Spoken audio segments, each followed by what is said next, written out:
safety. Away from all of the tear gas and all of the danger. Away from all the tear gas and all the danger.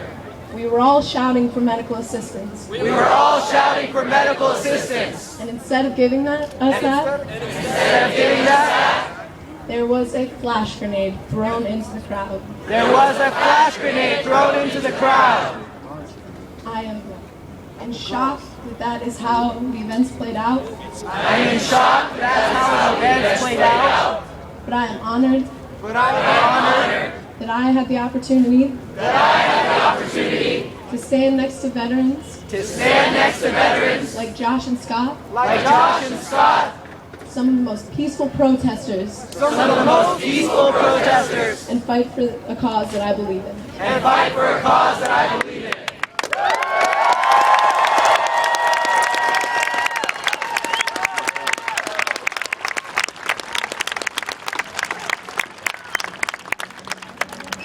The next speaker that we have is Keith Shannon. Scott's best friend. And fellow Marine Corps veteran. Who served in Iraq with him.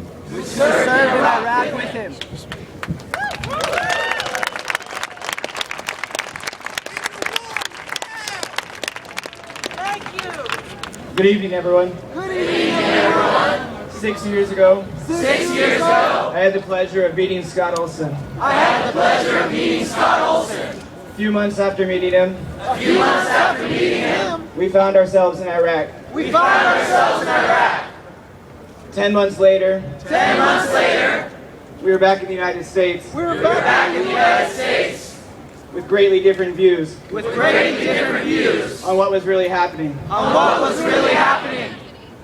Scott Olsen is a perfect example of someone who cares for everyone. Even in a situation that doesn't directly affect himself. Scott Olsen is currently employed. However, over the last 3 weeks, he has been spending every night and weekend with the San Francisco Occupy movement.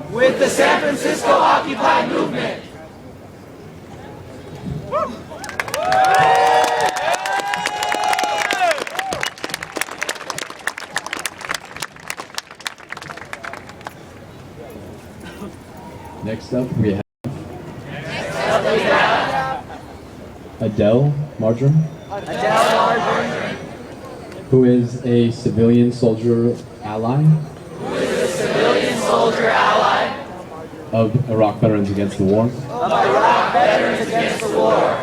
and spent the entire night in the hospital, helping out and supporting Scott Olsen and friends and family.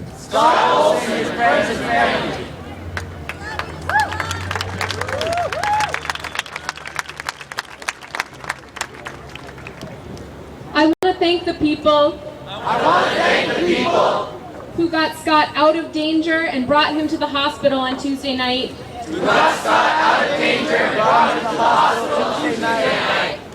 I can't express to you the devastation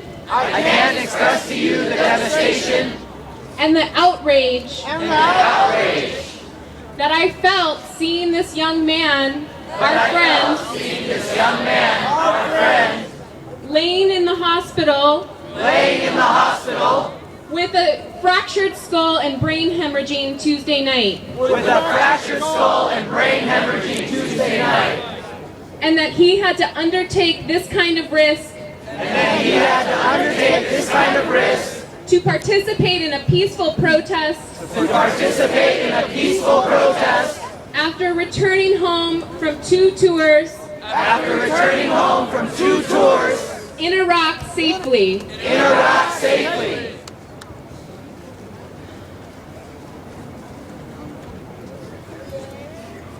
I want to let people know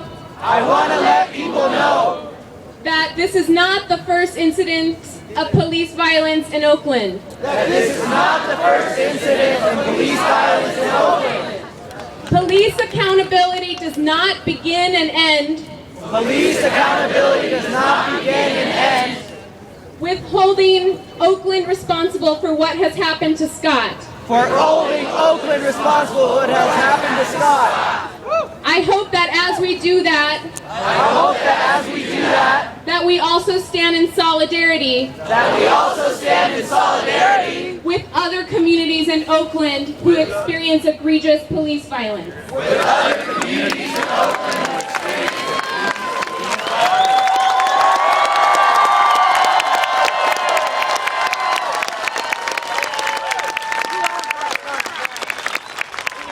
I also want to tell you that as I stood there by Scott's side Tuesday night, that I had deep respect for why he put himself out there. That after returning from 2 tours in Iraq, that he came back with the sense that real peace and real security will be achieved by standing up for a just economy and a more equitable distribution of power in the U.S. and the world.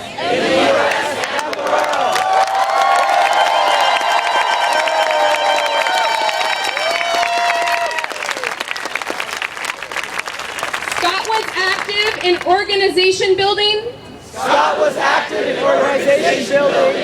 with the Iraq Veterans Against the War and Veterans for Peace, and campaign building with the campaign to stop the deployment of traumatized troops. And he believed that it was important. He believes that it's important.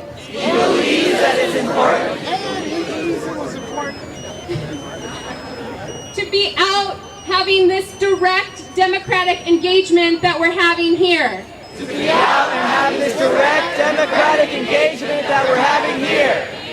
That is why he was out Tuesday night. I just want to close by asking people to take care of each other. To build a movement where we look after one another. As protesters did for Scott Tuesday night. Thank you.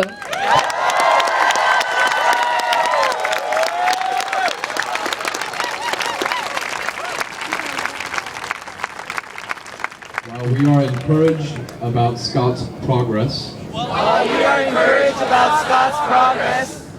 he still has a bruised brain and months of recovery. We have set up a donation on the website of Iraq Veterans Against the War at ibaw.org. Our next speaker is Emily Yates. An Army veteran with 2 tours in Iraq.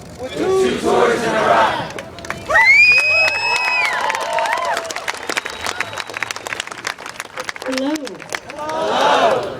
I am a veteran. And Scott is a veteran.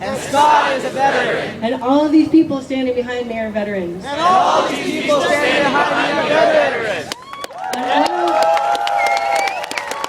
when one of our brothers is hurt, we come together for him. Just like as human beings, when one of our brothers is suffering in any way, it is our responsibility to come together for each other. The police officers that night, many will claim, were just doing